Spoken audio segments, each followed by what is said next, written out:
I've learned that other than himself, nothing could have saved him. Not even me. Letting go, I'm breaking these walls down, breaking these walls down. If you want adventure, then fly to home. But if you wanna travel, then go alone. Yeah, what's the point in us if I never know? Yeah, if you're gonna leave, I'ma let you go.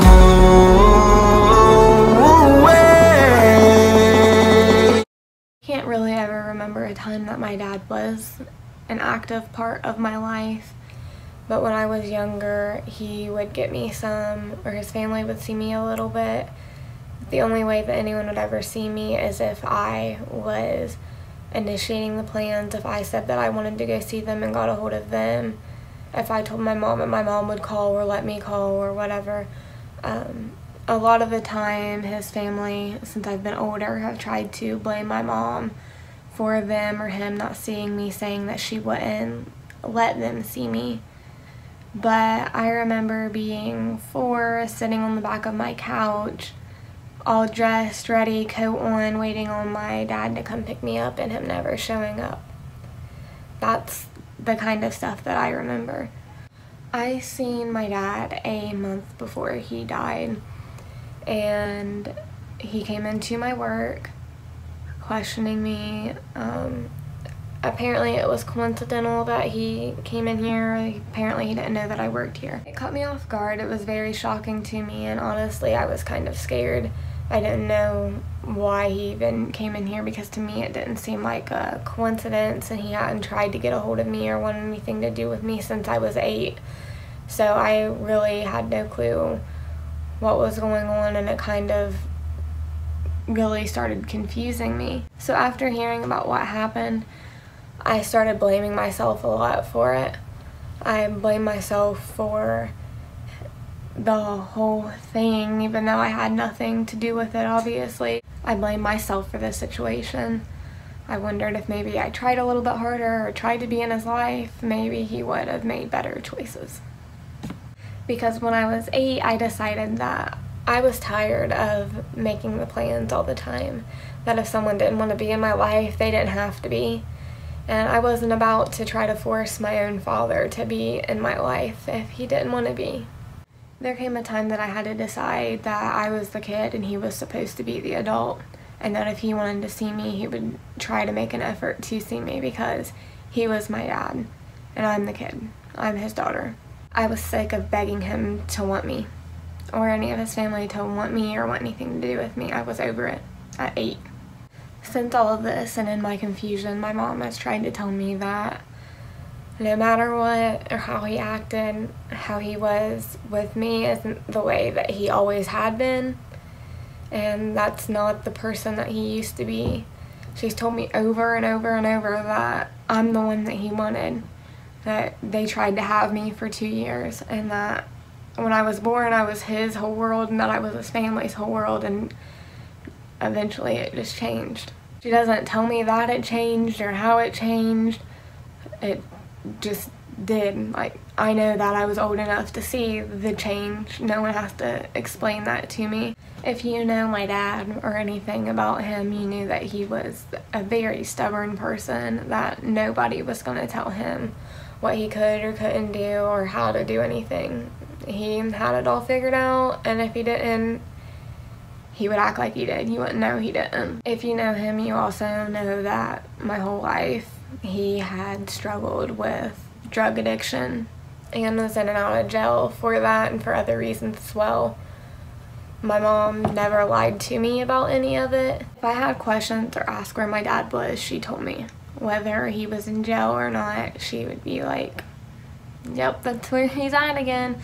She wouldn't lie to me about it, even if she didn't want to tell me. But my whole life, my mom also made excuses for him and told me that, oh, he's probably working, he probably got caught up in traffic, his car probably broke down, that's probably why he's not here to get you. But I knew better.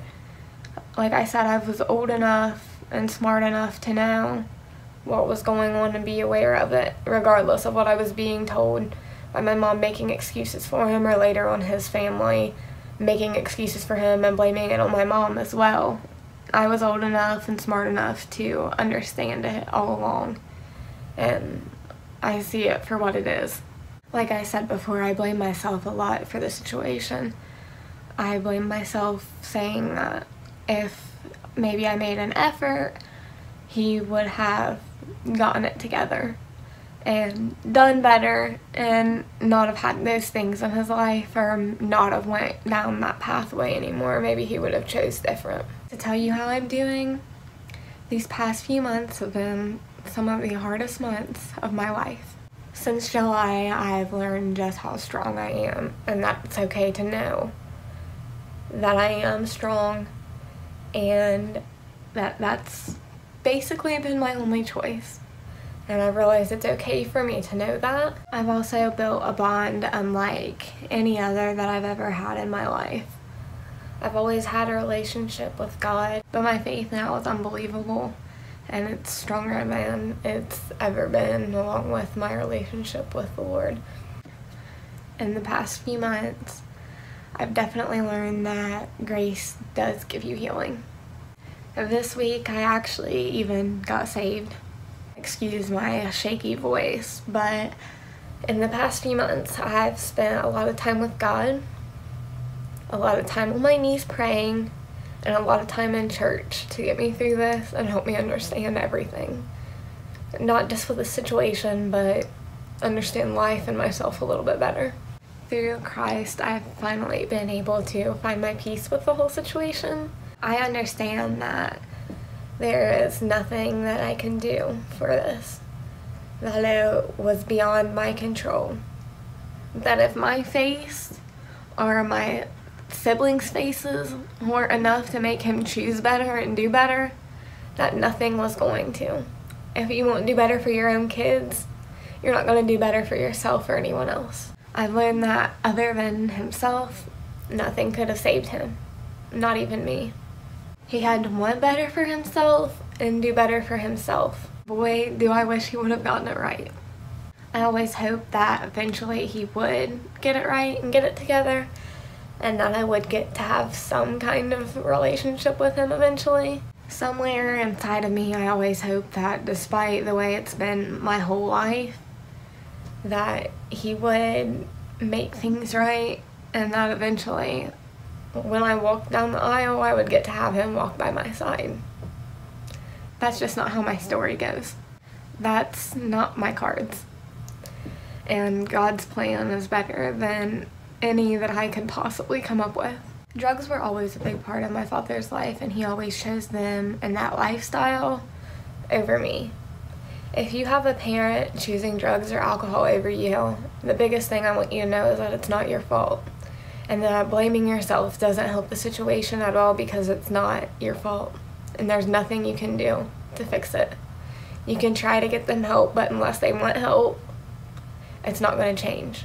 And if you're watching this and you have children who are being raised by their other parent, or your parents, or someone that's not you, if someone else is raising your child because you're choosing drugs or alcohol over them, go home. Get help if you have to, but go home. Do better. Do better for your children. Actually, I challenge you to get help and do better. What I don't want is for your child to be in my position. This is a way that no child should ever have to feel. You should never have to feel like you weren't as important as drugs or alcohol. I don't know who needs to hear this, but I'm certain that somebody does. If my story makes even one person get better, then I believe I've done my purpose. I believe that that's why I've been put in this situation. We're all human. We're not perfect. We make mistakes. We do wrong. If you need help, by all means, get help. It's not anything to be embarrassed of at all. Do better for yourself. Drugs don't love you, but your kids, your mom, your dad, your grandparents, and your siblings do. So if you need help, get help. My voice is shaking this whole time, and you can tell that I've tried not to cry, but I hope that this helps somebody. This isn't at all how I expected this video to go. It took a completely different turn, and I think that that's the way it was supposed to be. I think that's my purpose of it. I think that's what I was supposed to do. If you've watched the whole thing, I know that parts of it were pretty emotional. So I just want to thank you guys for watching. Bye.